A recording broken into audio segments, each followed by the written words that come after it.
जी हाँ दोस्तों, आज हम लेकर आए एक ऐसा इंस्पिरेशनल वीडियो जो आपकी हार को जीत में बदल देगा। तो बने रहिए वीडियो के अंत तक। चलिए शुरू करते हैं एक प्रेरणादायक कहानी की। एक दिन एक आदमी ने अपने जीवन से निराश होकर अपनी जॉब को छोड़ा और सारे रिश्तों को तोड़कर एक घने जंगल में निकल गया। जंगल में पहुंचकर वो खूब रोया और चिल्ला चिल्ला कर भगवान को कोसने लगा, हे भगवान, ये सब मेरे साथ ही क्यों होता है? क्यों तुझसे मेरी खुशी बर्दाश्त नहीं होती?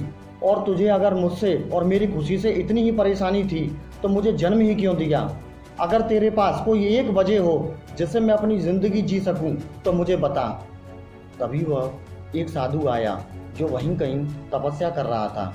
वो उस आदमी से बोला, बेटा, रोना बंद करो और निराश मत हो। बस मुझे ये बताओ कि इस समय तुम्हें तुम्हारे चारों ओर क्या दिखाई दे रहा है? तब वो आदमी चारों तरफ देखकर कहता है कि मुझे बरगद और बांस के पेड़ दिखाई दे रहे हैं जो जंगल में चारों तरफ फैले हुए हैं। इस पर साधु बाबा कहते हैं कि बेटा, भगवान ने बरगद और बांस दोनों को एक ही जमीन दी, एक समान मिट्टी दी और एक समान धूप और पानी दिया। पर बरगद ने जल्दी ही अपनी हरी पत्तियों से जंगल को हरा भरा कर दिया, लेकिन बांस ने कुछ भी नहीं दिया। थोड़ा और बड़ा होने पर बरगद ने पक्षियों को रहने के लिए घर दिया, खाने को फल दिए, जबकि बांस ने अभी भी कुछ नहीं दिया। फिर भी भगवान ने बांस को नष्ट नहीं किया और बांस भी मजबूती से खड़ा रहा।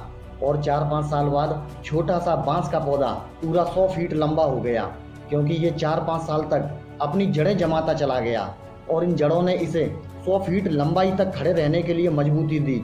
और बांस ने अपने इस रूप के लिए कभी भी भगवान से कोई शिकायत नहीं की। क्या तुम्हें पता है कि अब जब तुम अपने जीवन में संघर्ष कर रहे हो तो वास्तव में तुम अपनी जड़ें मजबूत कर रहे हो। अपनी तुलना कभी किसी से मत करो। जैसे बरगद का अपना उद्देश्य होता है, वैसे ही बांस का भी अपना ही उद्देश्य होता है। लेकिन जंगल की खूबसूरती के लिए जितनी ज़रूरत बरगद की है, उतनी ही ज़रूरत आम, पीपल, नीम और बांस की भी है। इसलिए रोना बंद करो और खड़े हो जाओ। घबराओ मत, तुम्हारा भी समय आएगा, तुम भी ऊंचा उठोगे। बस अपने प्रयास करते रहो। जीवन का दूसरा नाम ही संघर्ष है। किसी ने क्या खूब कहा है, मत कहो भगवान से कि मेरी परेशानी कितनी बड़ी है, बल्कि बता दो सारी परेशानियों को कि मेरा भगवान सबसे बड़ा है। और हमेशा ये याद रखो कि जब दौर होता है गर्दिशों का तो अस्तित्व कहाँ बचा करता है। जीत होती है सुनिश्चित उसी की जो अंत तक संघर्ष किया करता है। Thank you.